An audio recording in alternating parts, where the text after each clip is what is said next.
Salut tout le monde, alors aujourd'hui on va faire une très courte vidéo sur le bordel qui est en train de se passer en Biélorussie et vous allez voir, il y a pas mal de trucs à dire. Petit topo rapide, en ce moment il y a 3000 migrants qui sont à la frontière et rien que cette phrase là, elle est déjà un peu fausse. Ça a toujours été présenté comme ça dans les médias, mais en réalité, ce ne sont pas des migrants. Ce sont ce qu'on appelle des réfugiés.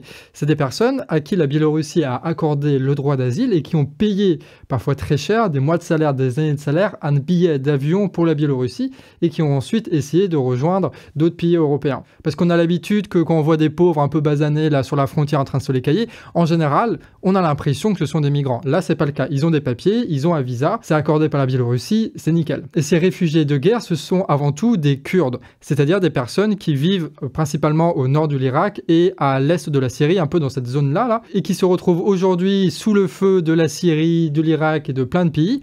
Et en fait, vu qu'ils n'ont pas de terre à eux, vu qu'ils n'ont pas d'État à eux, et ben ils n'ont pas le choix que de partir, enfin certains d'entre eux en tout cas. Et donc ce sont notamment les plus riches des pauvres là-bas qui ont pu aller en Biélorussie avec ce visa. Et ces réfugiés, ils sont en ce moment à la frontière entre la Biélorussie et la Pologne pour essayer de rejoindre les pays d'Europe de l'Ouest en tentant de choper un asile politique. Et face à tout ça, tu as eu une réponse diplomatique et médiatique unanime. La dictature biélorusse se sert évidemment de ces réfugiés comme une arme politique et il ne faut rien céder à ce chantage immonde. Alors évidemment, la Biélorussie, c'est pas du tout notre tasse de thé. Ouais, parce que là-bas, ils sont pas très démocratico, gilets jaunes, socialistes, ouais, ils sont...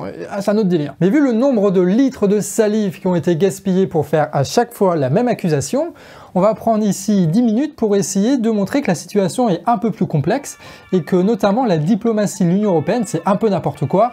Genre vraiment n'importe quoi. Déjà, l'excuse de l'Union européenne pour refuser l'intégration, c'est de dire qu'ils sont instrumentalisés par le méchant dictateur biélorusse. Le mot d'ordre pour les politiques, c'est de mettre fin à la crise en premier lieu dans l'intérêt des migrants et de condamner unanimement les pratiques biélorusses. Et là où c'est marrant, c'est que en fait, les pratiques biélorusses, ça a consisté juste à donner des visas à 3000 personnes qui étaient en fait des réfugiés de guerre. Et ça, c'est quelque chose qui est obligé par la Convention de Berlin, parce que c'est des réfugiés de guerre. Et dans les traités internationaux, c'est dit, notamment dans la Déclaration des droits de l'homme, que les réfugiés de guerre, ils doivent être répartis un peu partout dans les différents pays les plus riches. C'est dans les textes, quoi. Donc en fait, il y a 27 pays parmi les plus riches du monde qui refusent d'appliquer le droit international par rapport à des migrants de guerre. C'est ça en fait la situation. Et surtout qui refusent d'assumer leur connerie. Parce que ces réfugiés sont en fait issus d'une longue guerre qui a été menée encore et encore par les pays riches. D'abord en Irak, puis en Syrie, puis en Libye.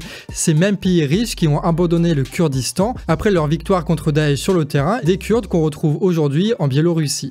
À un moment, il faut donc assumer le fait que être un chien de guerre de l'impérialisme états-unien produit des conséquences et que la Biélorussie n'a jamais détruit de pays arabes pour éviter l'émergence d'un panafricanisme et pour obtenir du pétrole pour pas cher. Surtout que des réfugiés de guerre, tu en as 25 millions sur 7 milliards, tu vois, dans l'humanité tout entière. Et au niveau européen, du coup, là, c'est une crise qui correspond à 3000 personnes pour 500 millions de population en Europe. Donc c'est vraiment une goutte d'eau, ce truc. Donc la question, même s'il y a du chantage, etc., de la Biélorussie, machin, moi, je veux bien le croire, hein.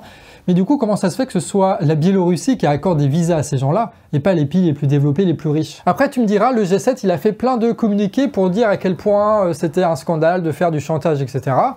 Et ça montre bien à quel point c'était une bonne idée de virer la Russie du G8, hein, parce qu'avant le G7 c'était le G8 parce que tu avais la Russie, et puis ils l'ont viré, et puis tout d'un coup, comme ça, maintenant que le G7 c'est les États-Unis et tous ces chiens de garde en gros, on a l'impression que la communauté internationale est pour les intérêts de l'Union européenne et pour les intérêts des États-Unis. C'est vraiment un cirque total. En attendant, tous les pays européens multiplient les communiqués de panique, les pays baltes et la Pologne sont à deux doigts de demander l'aide de l'OTAN pour gérer cette crise, et l'ONU a été dépêchée pour régler la situation. Attends, parce que si il y a 3000 migrants qui arrivent et que ça fout la merde et ça fait une grosse crise diplomatique dans toute l'Union européenne, c'est peut-être qu'au fond, le problème c'est pas les 3000 migrants, parce que normalement ça devrait pas du tout nous déstabiliser ça. En attendant, la Pologne a réagi en interdisant les zones de conflit à la frontière, là, à la presse et aux ONG, et en envoyant 15 000 militaires en renfort, en plus des policiers et en plus des gardes-frontières, pour essayer de régler la situation. C'est une militarisation soutenue par la France, l'Allemagne et la Commission européenne.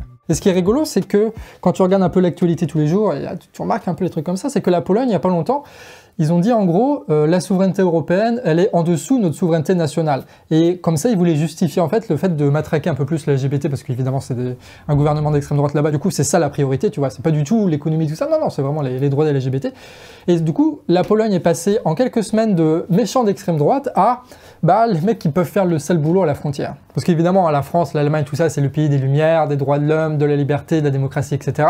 Mais il faut quand même faire le sale boulot, et s'il y a un gouvernement d'extrême droite qui est capable de le faire, bon, tant mieux. Hein. Et sur France Culture, c'était sur la matinale, là, quand j'allais au local, il disait un truc assez fou, il disait qu'en gros, l'Union européenne ne voulait pas céder au discours d'extrême droite qui dit qu'il ne faut pas accueillir des migrants, tout ça, parce que l'extrême droite est en train de monter en Europe, patati patata. Et du coup, vu qu'ils ne veulent pas offrir des balles à l'extrême droite, tout ce qu'ils font, c'est du coup militariser la frontière et refuser d'accueillir des réfugiés politiques et de demander à l'OTAN de l'aide et d'accuser des ennemis extérieurs. Donc pour ne pas faire en sorte que l'extrême droite critique l'Union européenne, ils font une politique d'extrême droite. Et ça, pour eux, c'est lutter contre l'extrême droite. Non, mais avec des gens comme ça, on va aller très très loin. Et face à cette panique, que fait l'Union européenne? Elle fait comme le grand frère états-unien, des sanctions. En gros, les sanctions, ça veut te faire croire que la Biélorussie a enfreint les règles internationales et qu'un tribunal leur impose des sanctions, mais en réalité, c'est plus simple. C'est juste l'Union européenne qui décide de geler les avoirs de Biélorusses, de limiter la circulation de certaines personnes, de limiter le commerce de certaines industries clés du pays, notamment le pétrole par exemple. Donc en gros, l'idée, c'est de dire que la Biélorussie, c'est une dictature, et du coup, pour les sanctionner, on va faire en sorte de créer une énorme crise économique à l'intérieur du pays, et voilà. Et c'est le seul truc que j'arrive pas à comprendre, c'est quoi l'utilité de faire une énorme crise économique dans un pays pour lutter contre ce pays-là. Du coup, ça va créer en fait énormément de pauvres, ça va légitimer le fait de renforcer le pouvoir autoritaire, et du coup ça va renforcer la dictature et ça va rien changer du tout en fait. Et surtout, vu que l'Union européenne c'est la 5e vague de sanctions contre la Biélorussie qu'ils font, la 5e quand même, au bout de la 4e, faut peut-être te penser, c'est comme les COP, tu vois, ça fait 26 fois, peut-être qu'il faut se poser la question de pourquoi ça marche pas. Là c'est la 5e, ça marche toujours pas, c'est bizarre. Enfin bref, ils font la 5e vague de sanctions, et en même temps, ils vont reprocher à la Biélorussie de se rapprocher de la Russie, alors que eux-mêmes, ils ne veulent pas commercer avec la Biélorussie. Et du coup, on se retrouve dans une situation où avant on avait une dictature en Biélorussie, maintenant on a une dictature en Biélorussie qui joue avec les migrants pour essayer d'abattre les sanctions. Voilà. Bref, comme d'habitude, l'Union européenne ne fait que blâmer les conséquences dont elle est elle-même la cause, tout en niant ces causes-là.